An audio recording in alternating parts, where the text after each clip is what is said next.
notre Dieu, notre Père, ce matin, nous sommes venus te rencontrer dans ce lieu où tu nous as précédés. Et nous sommes heureux de nous présenter devant notre Dieu, devant notre Sauveur. Nous te remercions, Seigneur, de ce que tu as fait, de ce que tu fais et de ce que tu vas faire. Nous te remercions de ce que tu es pour toute éternité. Parce que tu nous invites à te rejoindre dans cette éternité qui a commencé pour tous ceux qui ont accepté Jésus comme leur Sauveur.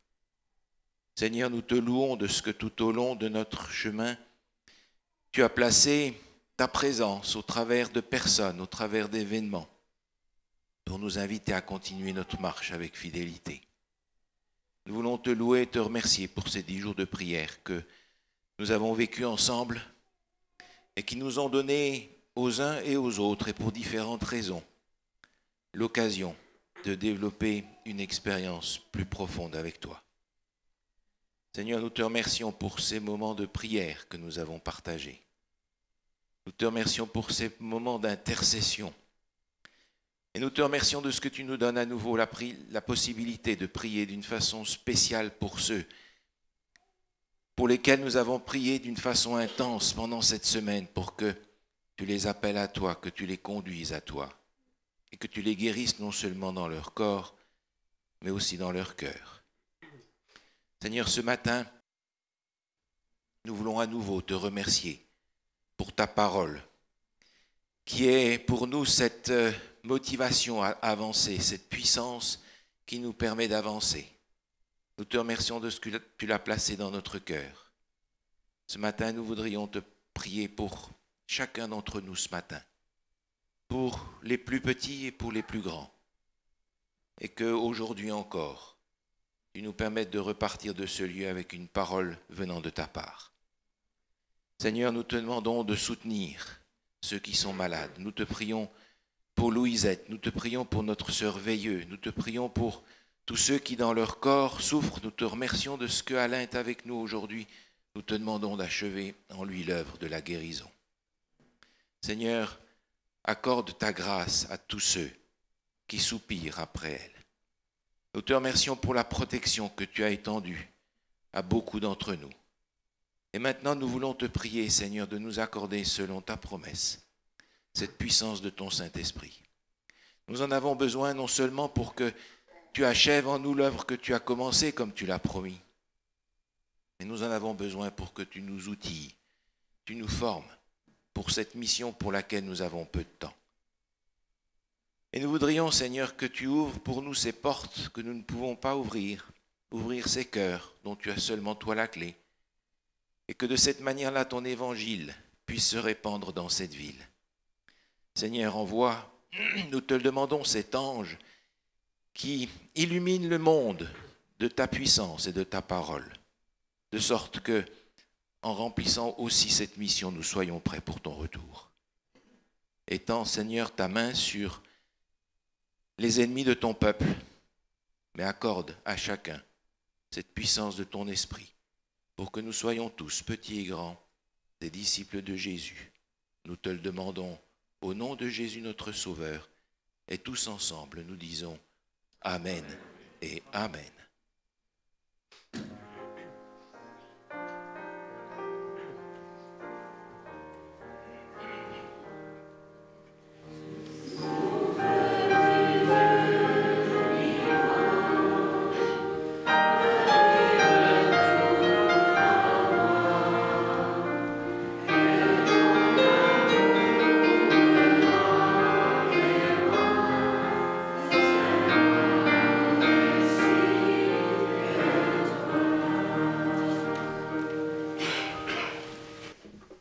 Je vous invite à suivre la lecture de la parole de Dieu dans vos Bibles et à suivre avec la lecture d'Audrey-Anne. Matthieu, chapitre 24, les versets 1 à 14. Jésus sortit du temple et, comme il s'en allait, ses disciples s'approchèrent pour lui en faire remarquer les constructions. Mais il leur dit, « Vous voyez tout cela? Je vous le dis en vérité, il ne restera pas ici pierre sur pierre, tout sera détruit. » Il s'assit sur le mont des Oliviers. Les disciples vinrent en privé lui poser cette question. Dis-nous, quand cela arrivera-t-il et quel sera le signe de ton retour et de la fin du monde? Jésus leur répondit, faites bien attention que personne ne vous égare. En effet, beaucoup viendront sous mon nom et diront, c'est moi qui suis le Messie, et ils tromperont beaucoup de gens. Vous entendrez parler de guerre et de menaces de guerre. Ne vous laissez pas effrayer, car il faut que toutes ces choses arrivent. Cependant, ce ne sera pas encore la fin. Une nation se dressera contre une nation, et un royaume contre un royaume. Et il y aura en divers endroits des famines, des pestes et des tremblements de terre. Tout cela sera le commencement des douleurs. Alors, on vous livrera à la persécution et l'on vous fera mourir. Vous serez détestés de toutes les nations à cause de mon nom. Beaucoup trébucheront alors, et ils se trahiront, se détesteront les uns les autres. Beaucoup de prétendus prophètes surgiront, et ils tromperont beaucoup de gens. À cause de la progression du mal, l'amour du plus grand nombre se refroidira, mais celui qui persévérera jusqu'à la fin sera sauvé. Cette bonne nouvelle du royaume sera proclamée dans le monde entier pour servir de témoignage à toutes les nations. Alors viendra la fin. Que Dieu bénisse la lecture de sa parole.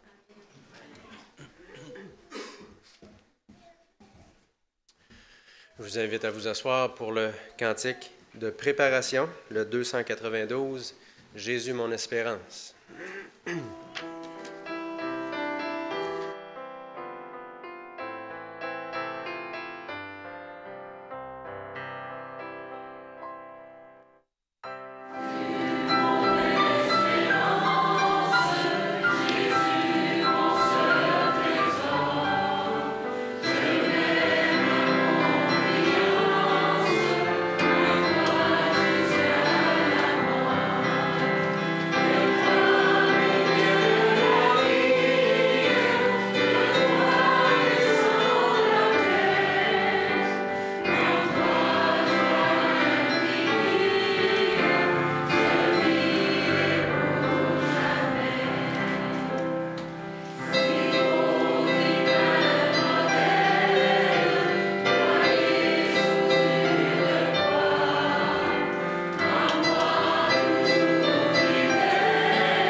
Mais il y a parmi nous des visiteurs, des gens qui peut-être ne le connaissent pas. Alors j'aimerais juste dire 2 mots sur mon ami que je connais depuis longtemps, depuis l'Europe. Et c'est un privilège que tu nous donnes de pouvoir venir dans cette petite ville du fond du Québec et d'être sorti des grandes villes. Daniel a grandi dans un pays qui n'existe plus, l'ancienne Yougoslavie. Et il a été confronté à des conflits, à la guerre, à toutes sortes de difficultés qui donneraient lieu à beaucoup d'histoires pour les enfants et pour ceux qui leur ressemblent. Daniel est aujourd'hui vice-président pour l'administration de l'Union canadienne des Églises adventistes. Il a donc un regard sur le continent, mais il va bientôt partir à Jérusalem comme président de la mission adventiste à Jérusalem. C'est un défi, on en a parlé un peu tout à l'heure à l'école du sabbat. C'est un territoire particulier qui est directement rattaché à la conférence générale pour des raisons que vous pouvez imaginer. de manière à ce que le travail puisse s'accomplir dans les meilleures conditions possibles. Il est en préparation pour partir et j'aimerais vous suggérer une chose, c'est que Daniel est un exemple à suivre. Parce qu'il est sorti de Babylone, des grandes villes, et il va à Jérusalem. Et je crois que c'est ce à quoi nous sommes tous appelés. Merci d'être avec nous. Merci que beaucoup. Le Seigneur te donne sa parole aujourd'hui. Merci beaucoup. Merci. J'aimerais vous dire, même si vous venez me visiter au moins pour 10 jours ou 15 jours à Jérusalem, vous êtes les bienvenus. Il y aura toujours une place pour vous là-bas. Et je le dis sérieusement, juste pour vous rappeler, il y a deux institutions. Une qui s'appelle Advent House, où se trouve l'église de Jérusalem, bien plus petite que celle-là, probablement la moitié. Et puis ensuite, il y a au premier étage notre appartement, au deuxième étage l'appartement du trésorier, secrétaire trésorier. Et au rez-de-chaussée, à côté de l'église, il y a 9 chambres pour les visiteurs.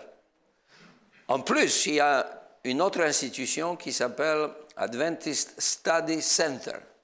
C'est le privilège de toutes nos universités, et Andrews l'utilise chaque année, Loma Linda, et ACA, ce qu'ils disent Adventist Colleges Abroad.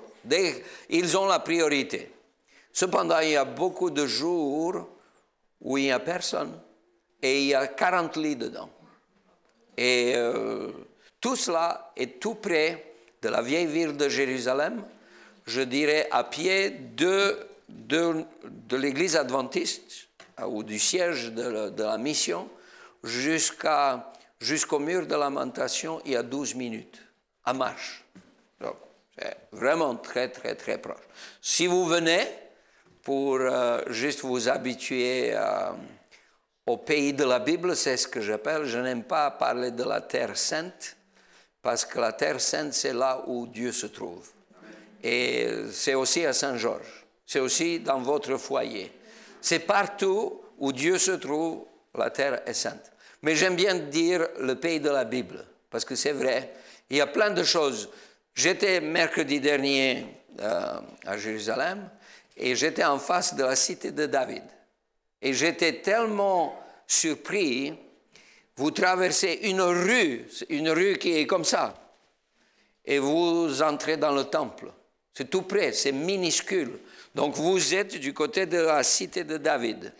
Et la cité de David, on vous explique où était le palais du roi. C'est là où le prophète Nathan est venu et lui a dit, c'est toi, celui qui... Entre autres. Donc, à gauche, vous avez, et vous voyez, c'est à 50 mètres, le temple. Et vous connaissez, et vous voyez les marches où Jésus a certainement marché. Puis ensuite, vous avez la vallée de Kédron, le petit ruisseau, qui était, comme on disait à l'époque des sacrifices, très souvent rouge. Parce que tout le reste des animaux et du sang descendait par les tuyaux jusqu'au comment expliquer, le ruisseau du Kédron, et tout cela est ramené vers la mer Morte qui se trouve à 40 km de là. Alors quand vous trouvez dans la Bible qu'il y a Dieu qui jette nos péchés au fond de la mer, mais ça parlait tellement clair pour eux, ils savaient très bien comment cela se passait. On savait très bien tout le processus de la réconciliation. Et quand vous arrivez à la mer Morte, vous voulez plonger, alors je vous déconseille vivement, ne le faites jamais, ce n'est pas possible. Premièrement, vous n'allez pas rentrer, vous allez faire comme ça, et ça va vous faire pas mal de mal si vous essayez. Deuxièmement, vos yeux vont souffrir énormément. C'est pour ça qu'il y a les douches tout de suite à côté pour que vous puissiez laver. Si vous prenez comme ça l'eau de la mer Morte et vous testez, vous essayez, c'est tellement piquant, Je ne peux pas vous expliquer. C'est comme si il y a trop de sel, trop de je ne sais pas quoi, des minéraux, et impossible, ça fait énormément de mal.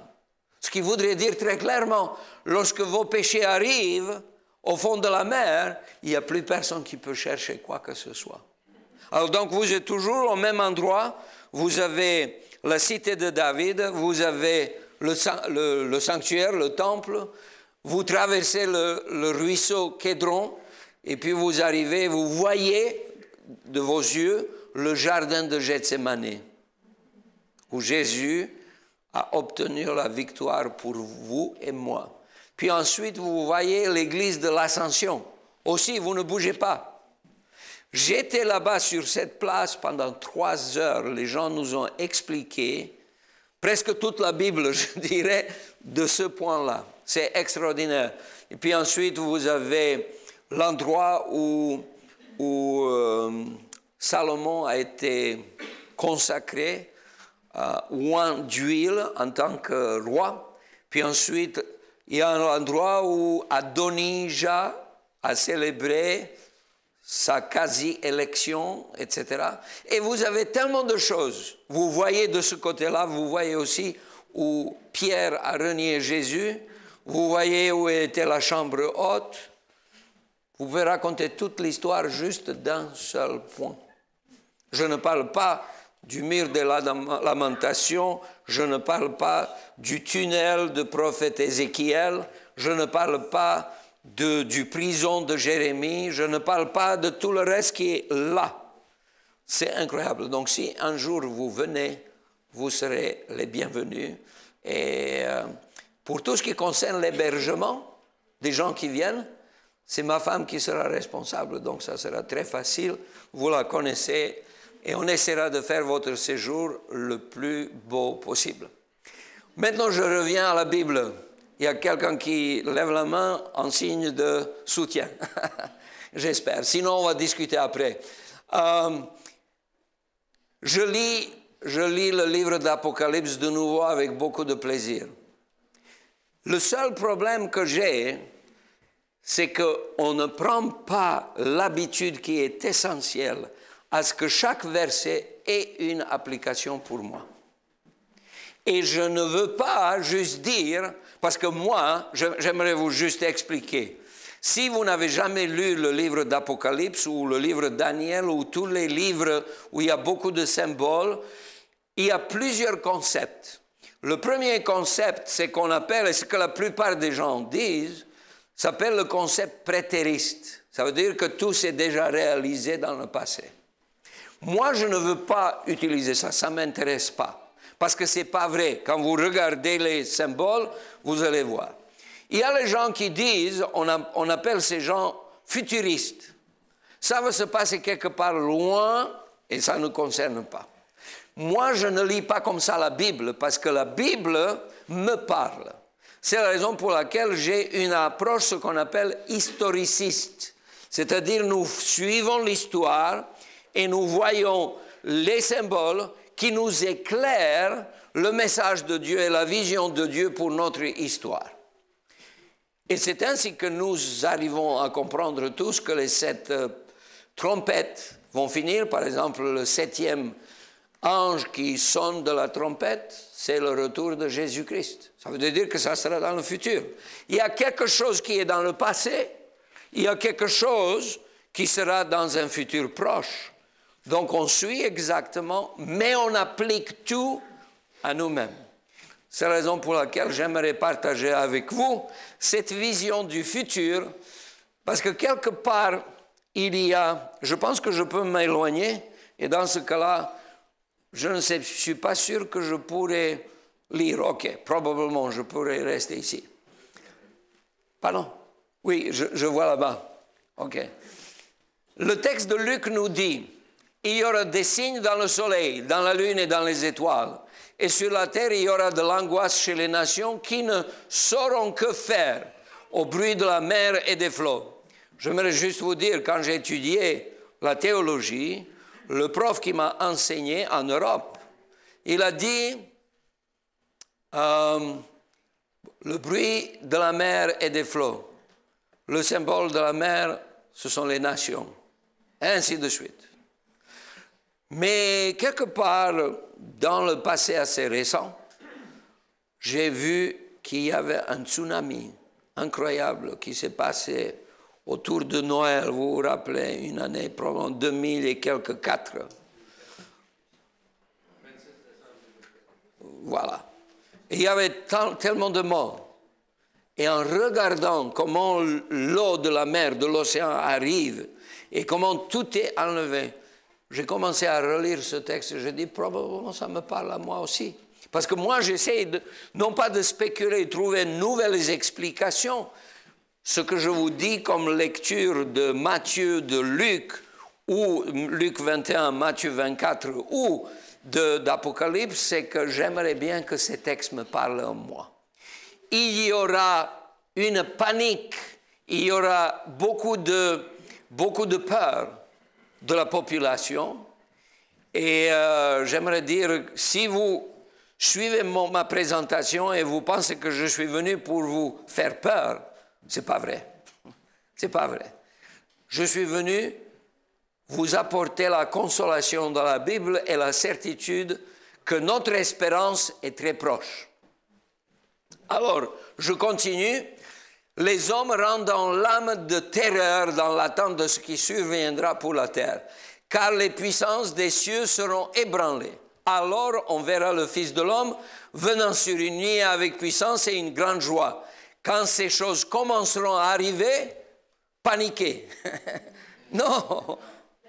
Redressez-vous et levez vos têtes parce que votre délivrance approche. Quand vous voyez les catastrophes autour de vous, la première réaction, ce n'est pas d'être en dépression, mais c'est de se rendre compte qu'il y a quelqu'un qui est sur le trône et qui prend soin de nous. Et c'est ça mon message aujourd'hui. Nous vivons dans un monde qui devient de plus en plus complexe. Nous ne faisons pas face à un seul problème majeur. Il y a une surabondance des problèmes qui s'aggravent chaque jour. J'ai pris un manuel d'université qui explique très bien qu'il y a des problèmes qui paraissent insolubles. Je vous donne, probablement vous avez entendu parler du ministère de l'écologie en France, Nicolas Hulot. Il disait un peu comme ça en 1999, avant de devenir ministre. Il a dit jamais comme durant ce siècle, et plus encore comme durant les 50 dernières années, la Terre n'aura subi autant d'atteintes. Épuisement et pollution des réserves d'eau douce, destruction des sols par la culture intensive, déforestation massive, pollution de la mer et de l'air avec l'effet de serre. Partout la biosphère est atteinte à la mesure même de la solidarité qui unit l'ensemble du vivant. La Terre est malade des déchets qu'elle n'arrive plus à absorber. Les manipulations génétiques commencent déjà à grande échelle. Les aliments de l'homme ainsi que la reproduction animale, clonage, trop souvent le principe de précaution n'est pas respecté. Nous en sommes toujours à réparer après coup, après les catastrophes, comme en témoigne encore l'actualité récente, poulets contaminés, danger de maïs transgénique, clonage non maîtrisé. Au début du 3e millénaire, la Terre deviendra-t-elle inhumaine, inhospitalière pour l'homme par la faute de l'homme? Il se pose la question. Je voulais justement vous dire, en citant cela, qu'il y a des gens qui n'ont rien à voir avec la Bible, qui se rendent compte que quelque chose se passe autour de nous. Alors je vous pose une question. Qu'est-ce que vous auriez fait sur votre téléphone cellulaire? Vous avez un message de ce genre-là. Le message « Alerte urgente ». Menace d'un missile balistique qui se dirige vers Hawaï. Cherchez un abri immédiatement. Ceci n'est pas un exercice militaire. Qu'est-ce que vous aurez fait?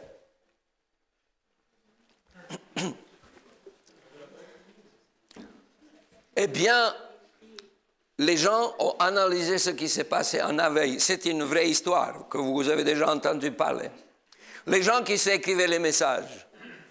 mon chéri, si je ne te vois plus jamais, sache que je t'aime beaucoup, etc. Un autre, pardonne-moi pour tout ce que je t'avais fait, mais parce qu'apparemment, la fin du monde arrive, etc., etc. Il y a toutes sortes de choses. Qu'est-ce que nous ferions si on se rendait compte soudainement qu'il y a quelque chose d'urgent, quelque chose d'inhabituel? Parce que tout est habituel, tout est sous contrôle. Mais il y a des choses qui peuvent se passer et qui échappent à notre contrôle. Les plus grands problèmes pour notre planète sont presque impossibles à résoudre. Et ça, c'est le bouquin, le manuel assez grand, beaucoup de pages, qui dit à peu près, je ne sais pas combien ils ont mentionné plus de 15 problèmes. Et chaque fois, à la fin de chaque chapitre, ils disent, si ce problème n'est pas résolu, l'humanité est menacée. Ce sont les spécialistes qui disent, ce n'est pas moi, ce n'est pas le théologien qui dit, les spécialistes qui disent.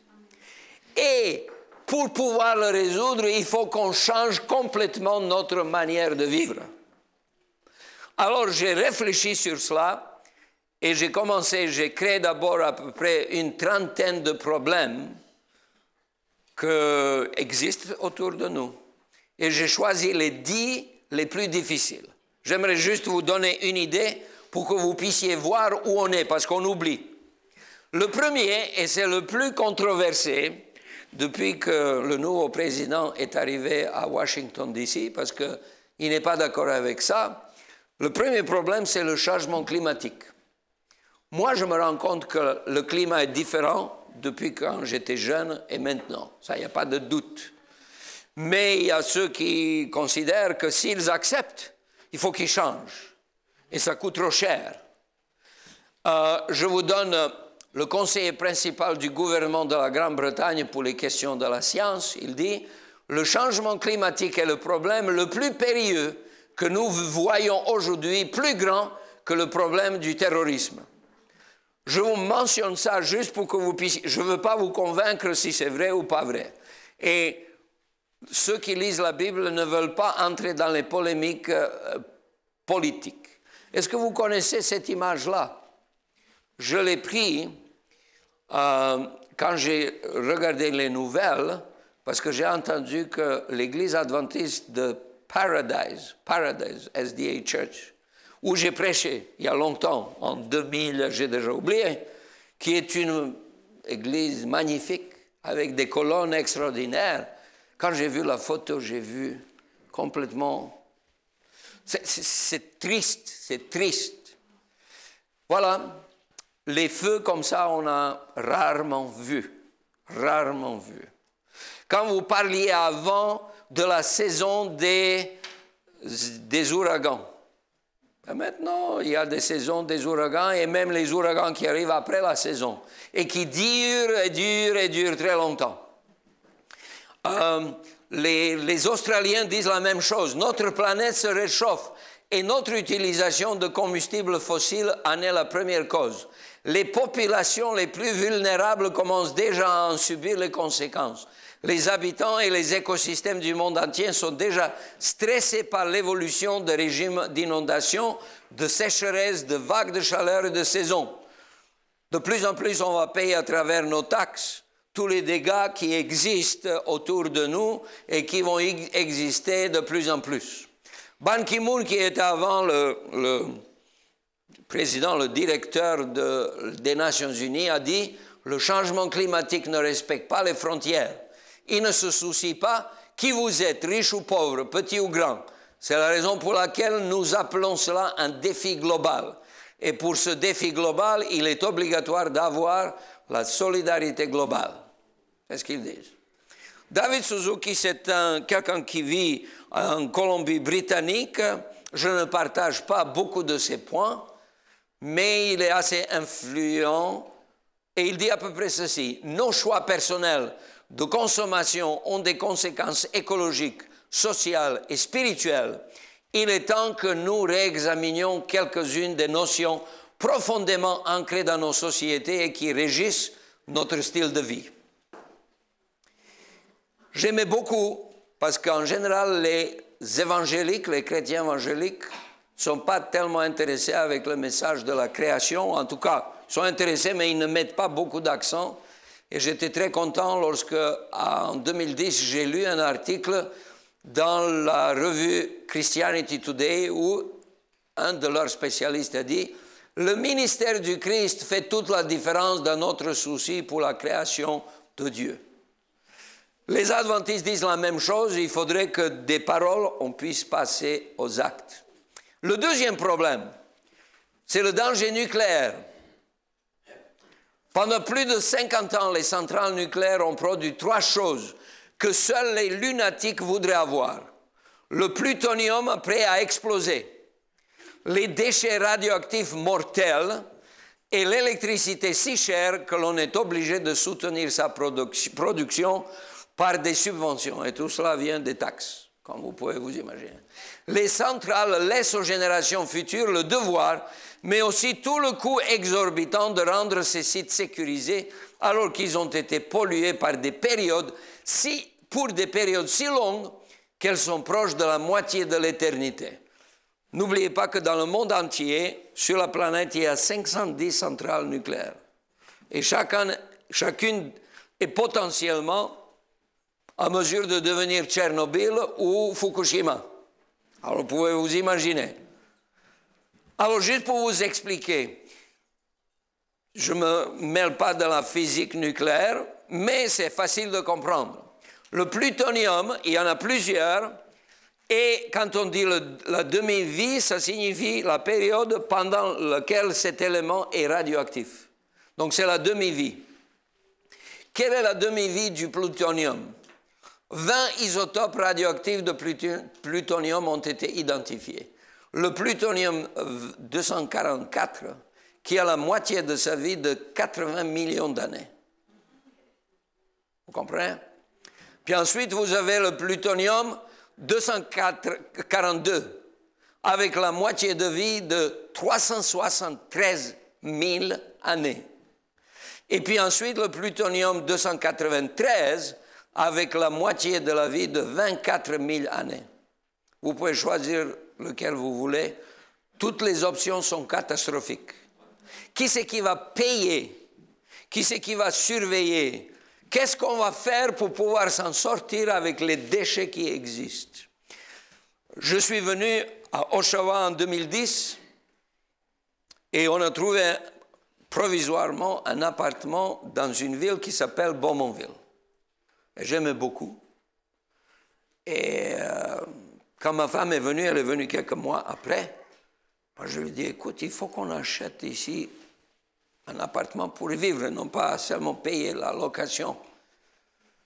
Elle a dit, oui, c'est pas mal. Alors on va chercher, on va voir. On n'était pas pressés, mais on a commencé à réfléchir. Et tout d'un coup, je reçois un jour, dans ma boîte aux lettres, une qu'on appelle newsletter. C'était marqué Darlington Nuclear. Je dis, quelle est cette histoire? Pourquoi nucléaire? J'aimais pas trop quand j'ai lu. Et puis je regarde au dos de cette revue, c'est marqué en petite lettre adresse de Darlington Nuclear. En fait, c'était une centrale nucléaire. Et je mets sur Google et je vérifie. Nous, on vivait d'un côté de l'autoroute 401. Juste de l'autre côté de l'autoroute 401, c'était Darlington Nuclear, c'est-à-dire la centrale nucléaire. Je dis non, je vais garder mon appartement à Montréal. Je veux pas venir ici, juste à côté. Parce que si un jour ça explose, vous pouvez vous imaginer ce que ça fait comme histoire. Et ils doivent protéger le site pendant quelques milliers d'années, comme nous pouvons dire. Un bon système d'armes nucléaires, disait Herbert York, n'existe pas. Les bombes atomiques, ça ne résout aucun problème. On ne peut pas assurer dans un sens cohérent la sécurité nationale par les armes nucléaires. Imaginez que les États-Unis lancent une bombe atomique sur la Chine. Et vous pensez qu'ils vont faire les dégâts dans la Chine? Pas de problème. Par contre, Ils vont faire des dégâts aux États-Unis parce qu'il y a des nuages qui se promènent. Alors, je me rappelle bien, ma femme, elle avait un problème de, comment on appelle ça, de thyroïde. Et la première fois quand elle est venue, c'était en 92, je crois, au 11 ou 12 ou quelque chose comme ça. Le médecin la demande. Elle a eu juste un nodule, un seul. Et il dit, la première question, j'étais là, écoutez. Où est-ce que vous étiez quand il y avait Tchernobyl? C'est la première question. Parce que Tchernobyl est passé par la France. Et ma femme a commencé pour la première fois, et moi aussi, de réfléchir. Alors, elle était à Strasbourg, où justement la plus grande partie de grands nuages radioactifs est passée, et elle était presque tous les jours dans un parc, dans l'herbe, avec du sable, ils ont mangé, etc. Et on a tout fait faux. On a tout fait faux. Mais c'est comme ça. Alors, vous ne pouvez pas avoir une arme atomique et de dire, moi je vais vous détruire. Parce que si je vais te détruire, je vais me détruire aussi. Ça n'a aucun sens. Quand vous allez à Genève, vous allez trouver un centre qui réfléchit sur le danger nucléaire. Et ils ont mis une montre. Et en janvier 2018, ils ont mis minuit moins 2 minutes. Minuit moins 2 minutes. Presque, parce qu'ils disent, l'apocalypse réalisé par les moyens humains. Quand j'étais jeune, c'était minuit moins 10 minutes. Mais maintenant, on est à 2 minutes. Le troisième problème presque insoluble, c'est la modification génétique des humains. L'homme peut faire plein de choses. Voilà, c'est un texte, un message, une photo que vous pouvez voir d'un journal très connu. Alors, ils disent qu'en 2000, et vous pouvez voir ici, tout récemment, où est-ce que je fais montrer? Je ne sais pas. Non. Vous pouvez voir ici, c'est marqué octobre 3, 2018. Vous voyez, donc c'est assez récent. Le Japon a décidé d'autoriser les manipulations des embryons humains. Et ils disent dans cet article, les premières versions de directives pour la manipulation de la matière génétique autorisent cette manipulation, mais découragent celle des embryons pour la reproduction. Décourage? Qui c'est qui va écouter quelqu'un qui décourage? Si vous avez un profit derrière, pourquoi est-ce que vous allez écouter quelqu'un qui vous décourage? Quand en même temps, la manipulation génétique est autorisée. Arthur Caplan disait le temps pour parler des ingénieurs génétiques dans nos écoles, églises et dans la presse est maintenant. Ils ont un but noble, améliorer les gènes de nos bébés. Mais si on attend, dans 5 ans, c'est un grand spécialiste du domaine, dans 5 ans, un docteur spécialisé dans la recherche génétique va mettre une publicité en face de son cabinet avec inscription « Faites des bébés super intelligents ». Alors j'ai écouté une présentation et j'étais très choqué de voir qu'on prépare déjà que dans 5 à 10 ans, lorsque votre épouse, mais pour les autres ça peut être copine, etc., est enceinte, vous venez chez le médecin, maintenant on regarde pour voir si tout va bien, si c'est vivant, vous pouvez savoir quel est le sexe, etc. Le questionnaire est différent. La première question, quelle couleur des yeux vous voulez pour votre enfant? Deuxième question, quelle est la hauteur de votre bébé que vous voulez quand il deviendra adulte? Qu'est-ce que vous voulez comme poids idéal pour lui? Donc vous pouvez choisir. Quel genre de nez vous voulez pour votre bébé?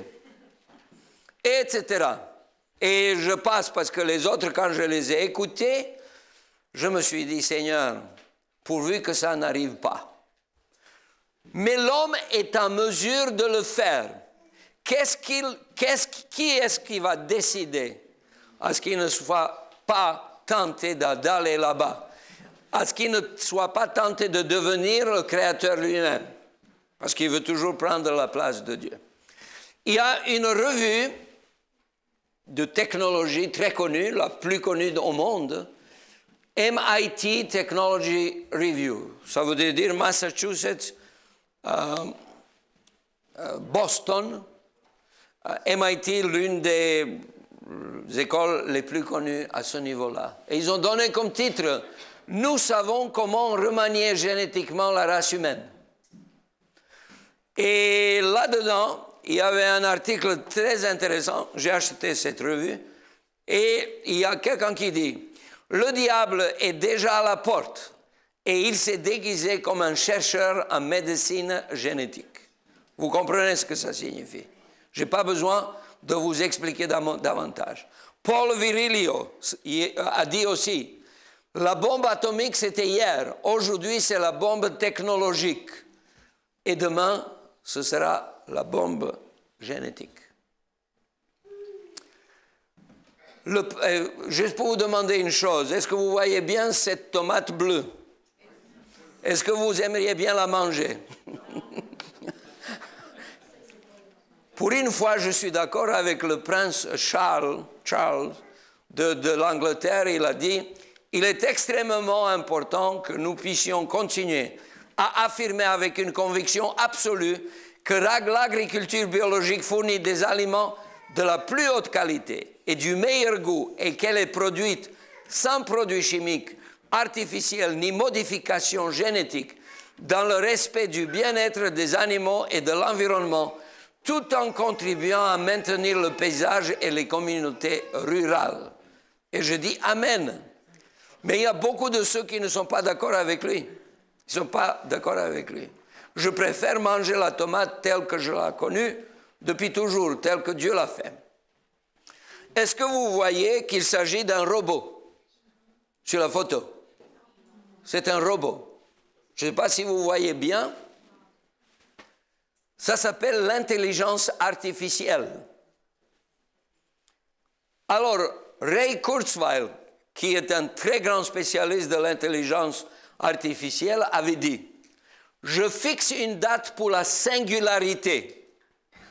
Vous serez unique jusqu'à 2045. Après, vous ne pouvez plus être unique. » C'est ce qu'il dit.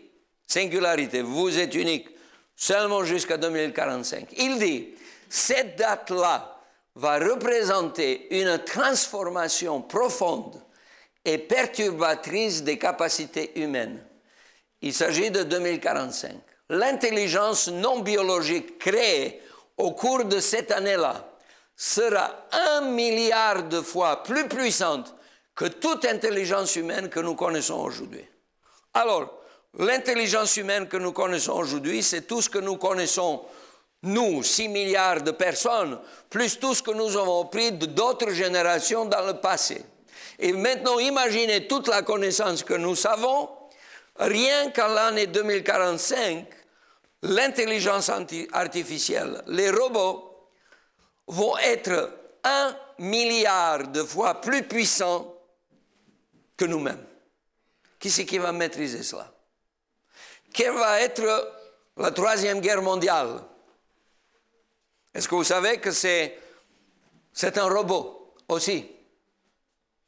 C'est comme si les machines devenaient plus intelligentes que nous à la fin du siècle. Pas seulement au niveau du jeu des échecs ou des questions triviales, mais aussi à tous les niveaux possibles des mathématiques en passant par la science et la médecine. Ça, c'est aussi un robot. Vous ouvrez la tête, vous changez les piles et vous fermez. Ça se passe comme ça.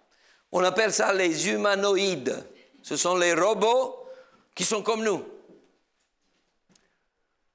Bill Gates a dit, je suis dans le camp de ceux qui sont très inquiets en ce qui concerne la super-intelligence. Celle qui nous dépasse. Qui c'est qui va contrôler ça? Qui c'est qui va faire la Troisième Guerre mondiale? Quand j'étais jeune, j'étais en Bosnie pour faire mon service militaire. Et j'avais sur mon dos, au moment des exercices, 27 kilos. Quelque chose en métal, très lourd, où on mettait les mitrailleuses et toutes sortes de choses, etc., etc. Et on pliait tout, et chacun prenait une part. Ma part était 27 kilos. Il y a les autres qui avaient 34 kilos. Il y a les autres qui avaient 15, 17 kilos, etc. Aujourd'hui, on n'a plus besoin. Même aujourd'hui, il y a un robot qui suit chaque unité. Et dedans, vous avez la munition, tout ce que vous voulez, tout ce dont vous avez besoin. Et ce robot est assez intelligent parce qu'il a la position GPS de tous ceux qui servent, par exemple 20 soldats. Et il se met toujours dans une position qui est la plus proche de tous ceux qui sont servis par lui. Alors déjà, ils ont juste ce qu'ils ont. Ils ne portent rien de plus. Moi, j'étais obligé comme soldat de... Mais ça, c'est juste le début. Ça existe aujourd'hui. Et demain, ce qu'on fera, on ne sait pas. Le 5e problème irrésoluble, c'est l'effondrement économique. Charlie Rees des États-Unis avait dit en 2013, « Je m'attends à des guerres commerciales, à des catastrophes de politique étrangère, à quelques émeutes raciales, à une diminution de la liberté individuelle, à une augmentation des impôts, à une inflation plus élevée et probablement à un effondrement économique. » Il a presque raison dans tous les points. C'est ce qu'on voit. On voit où on va. On ne va pas dans une autre direction. Quand j'ai lu, il y avait une grande crise. J'étais là, au Québec, en 2008. La grande catastrophe, l'Union nous appelle. Nous avons perdu 1 250 000. Viens demain, il y a une réunion d'urgence. Et en moi, je calcule, parce que je connais déjà les autres réunions où on a discuté, dès qu'il y a l'argent à trouver, le Québec, c'est 10% de l'Union. Nous sommes ici à peu près 8 000 et ils sont 72 000. Donc vous calculez à peu près. Nous avons un manque de 1 250 000. Et je me dis, donc, ils vont chercher 125 000. Où est-ce qu'on va les trouver? C'est compliqué. Mais je me rappelle de cette situation de crise grave. Et le prix Nobel d'économie disait, en essayant d'expliquer ce qui s'est passé en 2008, ce que nous savons de la crise financière globale, c'est que nous ne savons pas beaucoup. Les grands spécialistes, ils ne savent pas. Ils ont quelques explications, mais globalement parlant, ils ne savent pas. Ce sont des photos réelles de ce qui s'est passé en 2008. Le terrorisme.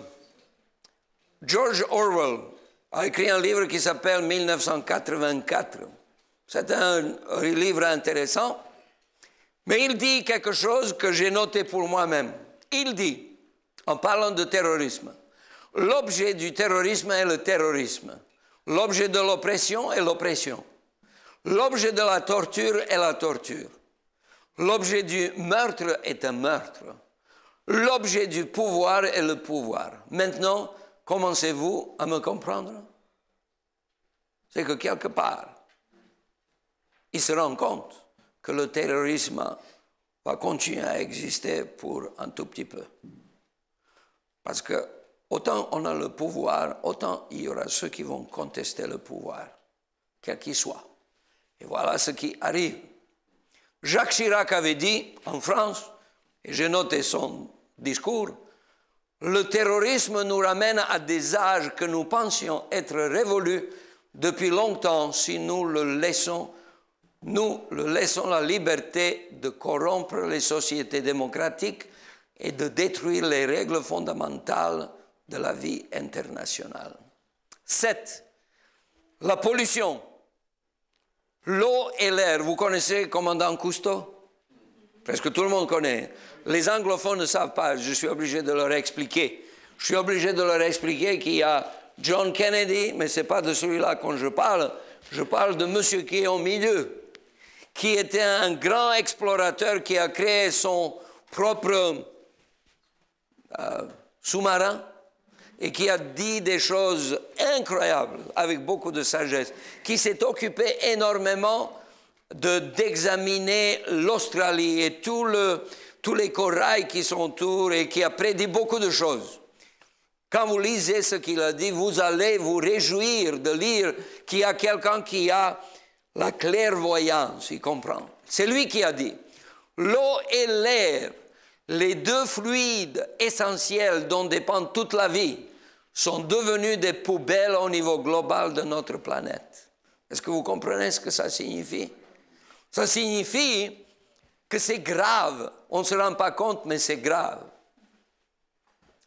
Rachel Carson a dit, le plus alarmant des assauts de l'homme sur l'environnement est la contamination de l'air, de la terre, des rivières et de la mer avec des substances dangereuses, voire mortelles. Vous allez vous rappeler de ce que je vous dis quand je vous dis quelque chose sur cette trompette. Contamination de l'air, de la terre, des rivières et de la mer avec des substances dangereuses, voire mortelles. Pénurie d'énergie. Le fait saillant concernant les décennies à venir est que nous entrons dans une crise énergétique mondiale permanente et que cela changera tout notre mode de vie. Il y avait David McKay qui a dit, si toutes les idées inefficaces pour résoudre la crise énergétique étaient mises de côté, elles atteindraient la Lune et le retour. Ça veut dire qu'on a essayé, on a essayé, on a essayé et on n'a rien trouvé. On vit au-delà de nos moyens. Supprimez l'électricité, vous créez la pagaille dans les maisons, dans les entreprises et partout. Ça ne marche plus. On est dépendant de l'énergie. C'est ce qui se passe. Vous avez votre téléphone cellulaire, vous parlez avec quelqu'un et vous entendez un clic et vous voyez 5% de batterie. Et c'est tout de suite la catastrophe. Parce que vous voyez que vous dépendez de l'énergie. Vous pensez que vous pouvez être joint n'importe où? Oui, si vous avez assez d'énergie, sinon ça ne marche pas. Conflits religieux, problème qu'on ne peut pas résoudre. Juste permettez-moi de vous dire ici, tout ce que vous voyez sur la carte en violet, comment on dit la couleur, je ne sais pas, au milieu. Violet, c'est bon, vous comprenez? Ça, c'est où les problèmes de la liberté religieuse sont très, très, très graves. Et tout ce qui est rouge, c'est où il y a des problèmes graves. Et tout le reste, c'est plus ou moins bien. Et le texte dit, parce que probablement vous ne pouvez pas lire, sous la carte, sur les 196 pays du monde, on nous dit, seuls 6 pays ont noté un changement positif. Des conditions de détérioration sont enregistrées dans 57 pays. Rapport mondial de la liberté religieuse. N'a rien à voir avec un théologien. Je vous mentionne que c'est malheureusement comme ça. Cette image est de la croisade. Au nom du Christ, on a massacré les gens. Et Montesquieu, si vous lisez son livre « Lettres persanes », a dit « Je peux vous assurer qu'aucun royaume n'a jamais eu autant de guerres civiles que le royaume de Christ. » Et vous comprenez que pendant des siècles, on s'est massacré. Mark Twain avait donné une très bonne explication. Il nous donne quelques gifles à nous. Parce qu'il se moque un tout petit peu, mais vous comprenez, c'est bien dit. L'homme est le seul animal à posséder la vraie religion et plusieurs d'entre elles. Ah, c'est ça le problème. S'il y avait une seule vraie religion, ça serait facile.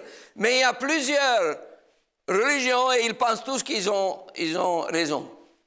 Il est le seul animal qui aime son prochain comme lui-même et lui coupe la gorge si sa théologie n'est pas claire.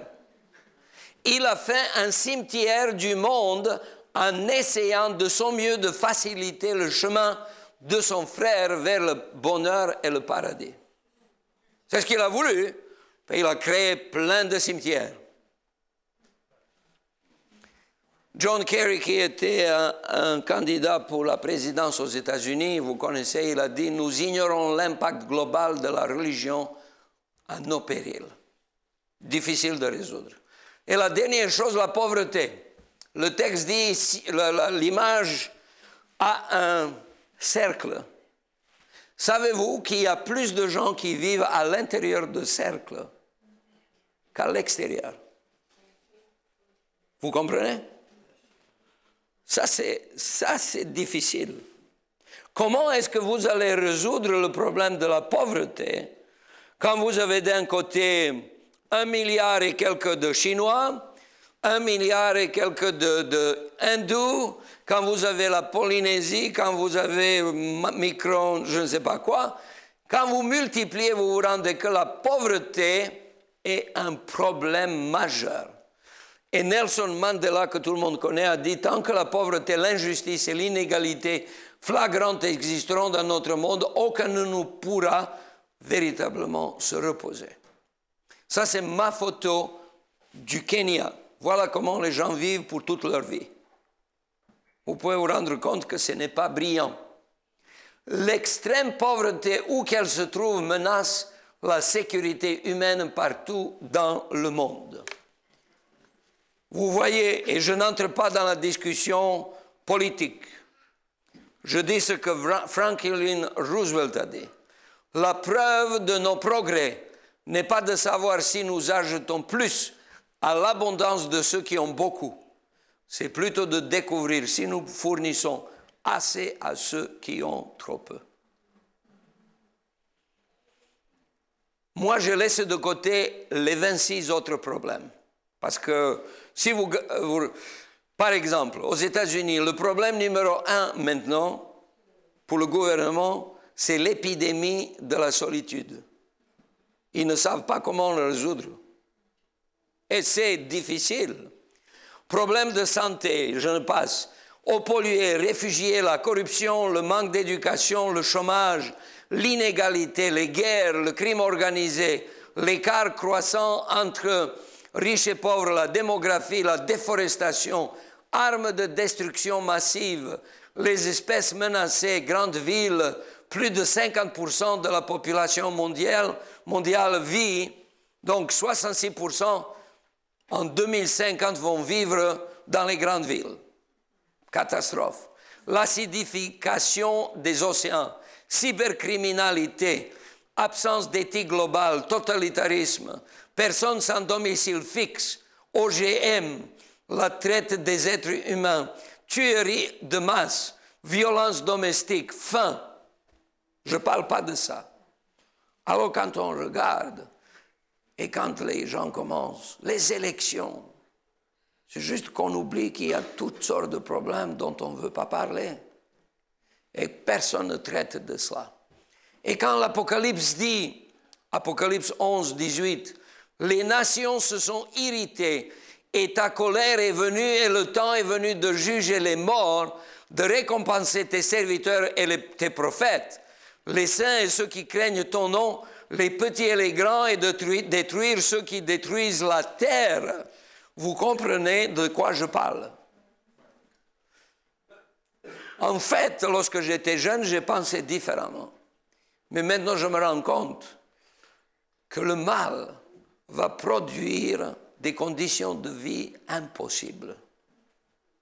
C'est la raison pour laquelle le texte de Luc nous disait, quand vous verrez toutes ces choses, redressez-vous et levez la tête parce que vous savez que votre délivrance s'approche. C'est une image d'un musée au Jérusalem, à Jérusalem. Je parle des 7 trompettes. En général, les théologiens disent que les 7 trompettes n'existent nulle part dans la Bible. C'est quand même pas vrai. Et ce qui est intéressant, c'est qu'il y a d'abord 4 trompettes et les 3 grandes trompettes.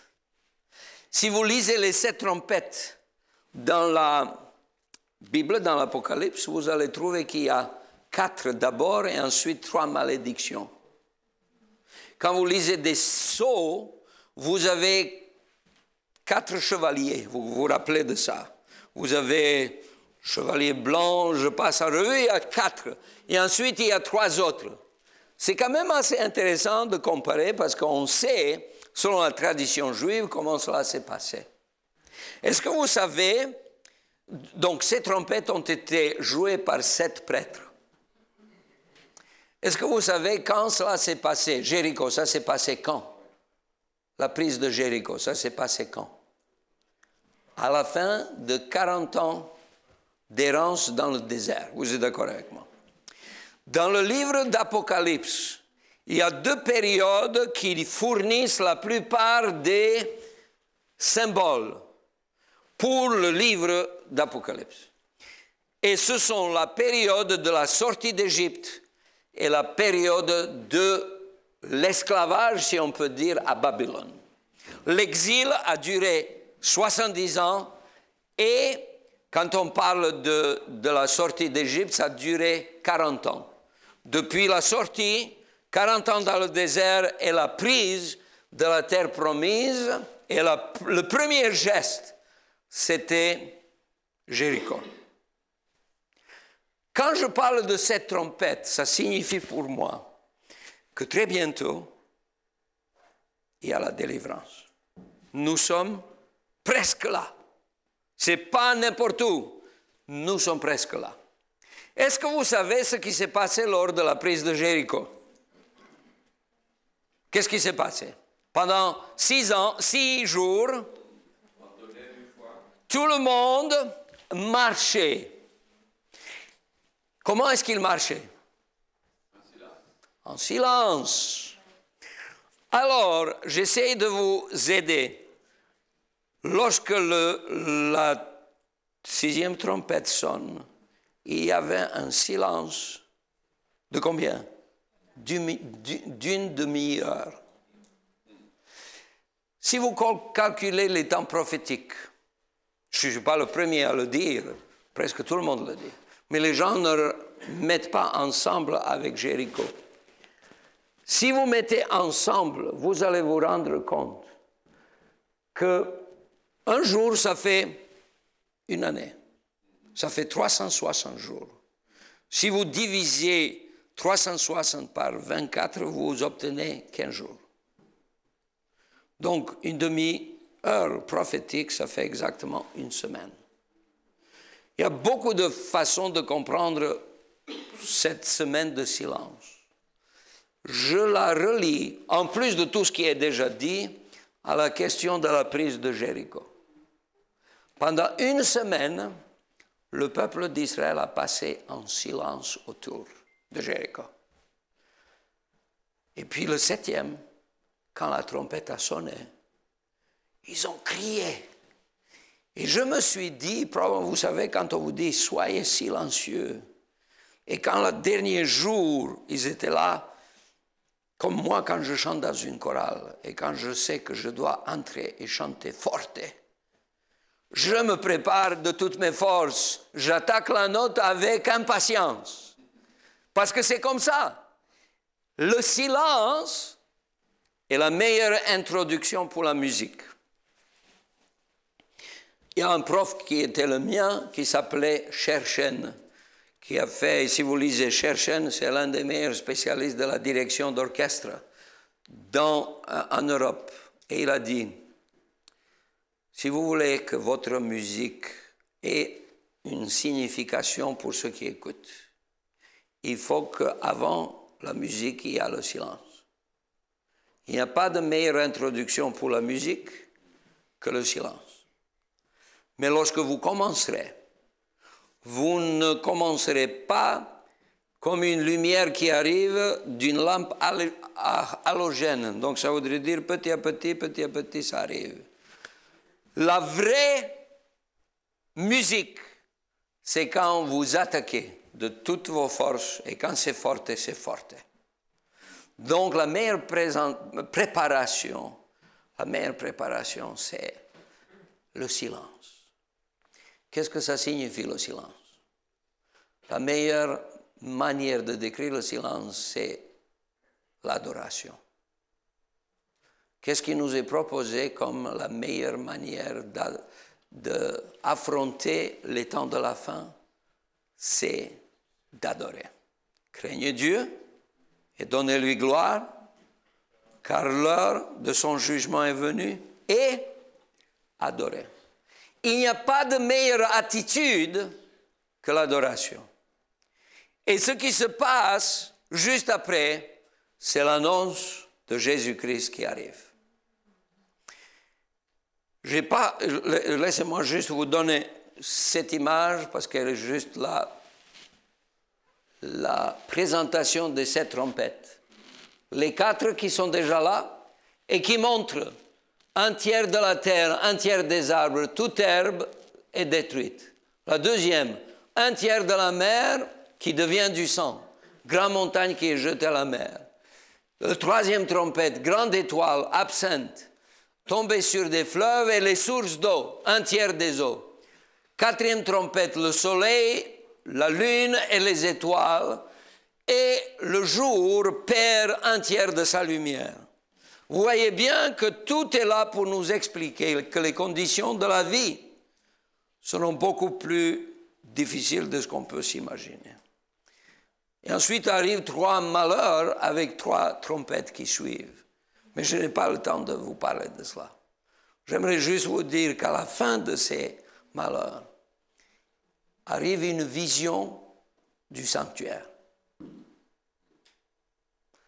J'aimerais vous laisser ce message. Quand vous étudierez les trompettes au cours de ce trimestre, que vos yeux puissent être fixés sur le sanctuaire. On dit, et il y avait l'arche de l'alliance qui a été montrée. Notre solution, c'est Dieu. Notre solution, c'est l'arche de l'alliance. Notre solution, ce n'est pas de faire des activités politiques, même s'il y a certains qui veulent le faire. Que Dieu les bénisse. Mais nous, on s'occupe du royaume de notre Père céleste. Alors j'aimerais vous adresser ce message. Quand vous voyez la destruction tout autour de nous, sachez que votre délivrance est proche. Quand vous voyez la destruction, n'oubliez pas que très souvent, on est comme, vous vous rappelez de la grenouille qu'on met dans l'eau tiède et on chauffe un tout petit peu, elle meurt. Si on la met dans l'eau très chaude, les muscles, elle saute dehors. Je pense qu'on nous chauffe à petit feu. Et quelque part, on ne se rend même pas compte que tout ce qu'on fait autour de nous ne fait que contribuer, que le mal ne peut pas être l'avenir de l'homme et de cette planète. Le mal va perdre et Jésus-Christ sera victorieux. Lisez l'Apocalypse avec beaucoup de joie, que vous puissiez aussi vous rendre compte que tout cela se passe, cette trompette se passe comme un signe que Dieu prend soin de ses enfants. Est-ce que les trompettes étaient dangereuses pour le peuple d'Israël? C'était dangereux pour ceux qui étaient à Jéricho. J'étais à Jéricho le mercredi. On a fait 2 heures de voyage de Capernaum en passant par Jéricho. Et à un moment donné, j'ai voulu faire une photo pour vous, mais je dis c'est trop dangereux, je vais faire une autre fois, tranquillement. Les 7 trompettes ne concernent pas le peuple de Dieu. Les 7 trompettes annoncent le jugement. Et vous savez ce qui concerne les enfants de Dieu?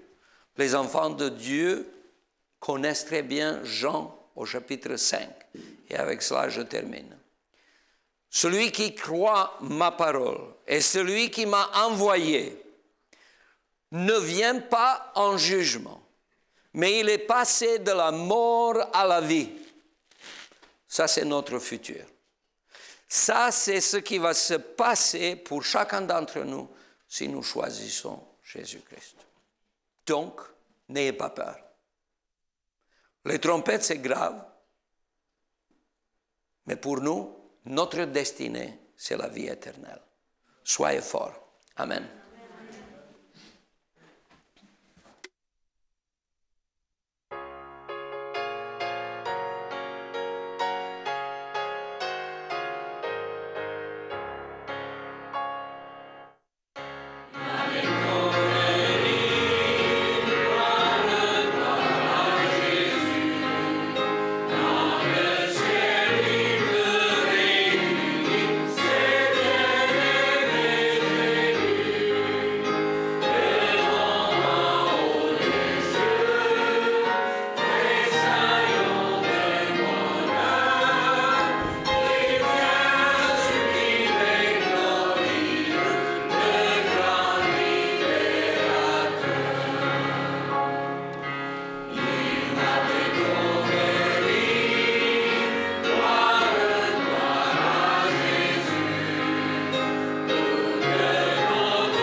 Notre bon Père céleste, merci pour ta parole qui nous réconforte et qui nous rappelle que la plus grande espérance va être bientôt réalisée.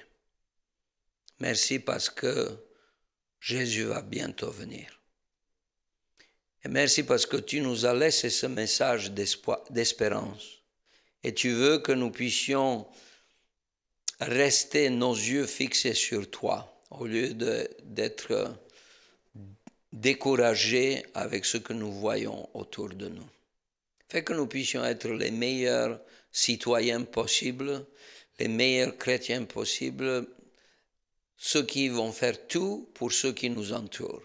Mais en même temps, fais qu'on n'oublie jamais que nous t'appartenons et que tu as promis que tu vas préparer la place pour nous.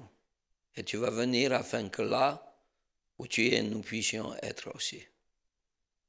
Merci pour cette espérance et merci parce que cette espérance demeurera dans nos cœurs et que tous ceux qui sont présents ici auront cette grâce de te rencontrer bientôt. Fais que nous puissions au cours de la semaine qui vient méditer sur ces paroles et nous rappeler que toute chose concourt au bien de ceux qui t'aiment et que même tous les signes que nous voyons autour de nous nous disent que tu nous aimes et tu nous donnes la vie éternelle. Seigneur, viens bientôt et fais que nous puissions tous être prêts, soit avec pasteur Paul et avec toute sa famille, soit avec les responsables de cette église, avec les membres du comité de l'église Saint-Georges, soit avec toutes nos familles, et fais que nous puissions t'honorer en toutes choses, et surtout faire selon la puissance que tu nous donnes, afin de rester attachés à toi, et de t'honorer, et de te mettre à la première place dans nos vies.